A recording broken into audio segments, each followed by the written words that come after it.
Hello everybody and welcome to Eye Opener. This is Dr. Mridula V. Amarnath here. Today we are going to discuss about the eyelids. Okay, so now in the eyelids I will be talking to you about the anatomy, the muscles, the glands, and most importantly is the inflammatory conditions of these glands. Fine, so now let us begin with the eyelids. So coming to the anatomy part of it, the eyelid is divided by the grey line into two parts. You have the anterior laminae and the posterior laminae. Now the anterior laminae consists of the skin, subcutaneous tissue and the muscle, while the posterior laminae consists of the tarsal plate and the palpebral conjunctiva. So there are three muscles in the eyelid which you will have to remember.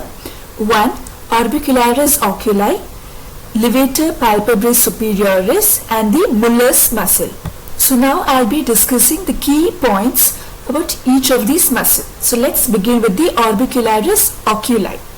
Where is the origin? It originates from the frontal process of the maxilla and the lacrimal bone and gets inserted into the lateral palpebral raphe. Okay, the nerve supply is the facial nerve, the zygomatic branch of the facial nerve. And what's its main function? It helps in the eyelid closure. Now palsy of this muscle can lead to lag of thalmus. So next we'll talk about the levator palpebrae superioris. So the origin is the sphenoid bone in apex of the orbit and gets converted into a thin aponeurosis. Now where does it get inserted? The superficial layer gets inserted into the skin of the lid, forms a lid crease, whereas the deep layer gets inserted into the tarsal plate. Okay. The nerve supply is the oculomotor nerve, the superior branch.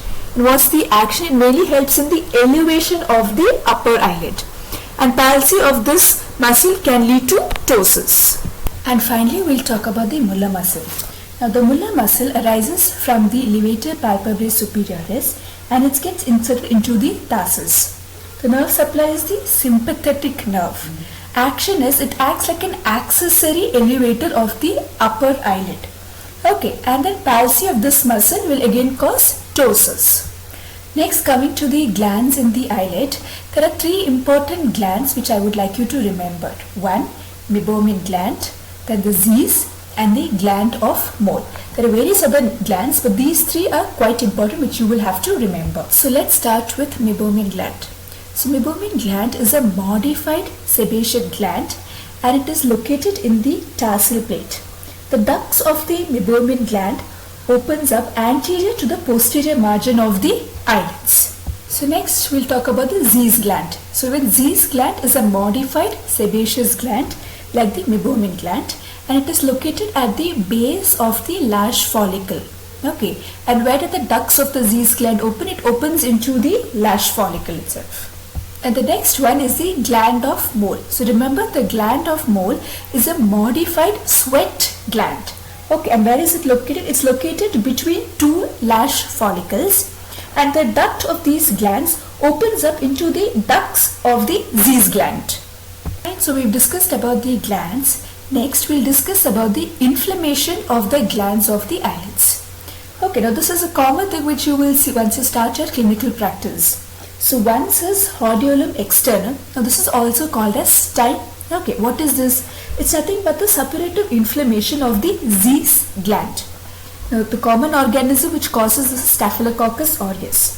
Now what does the patient come with? The patient will have swelling, pain and pus points at the eyelid margin.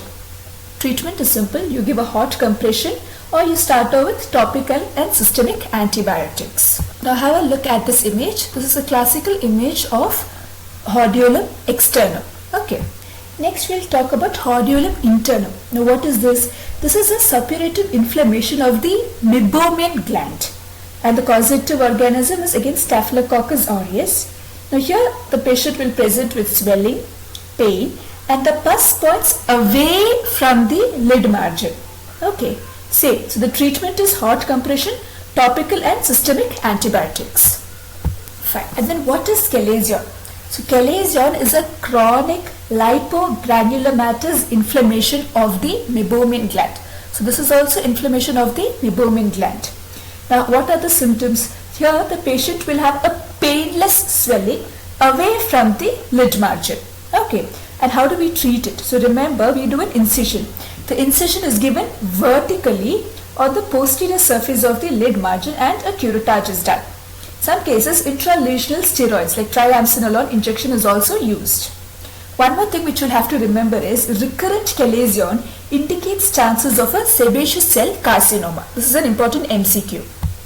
So this is a classical image of chalazion. So with that, we come to an end of this session.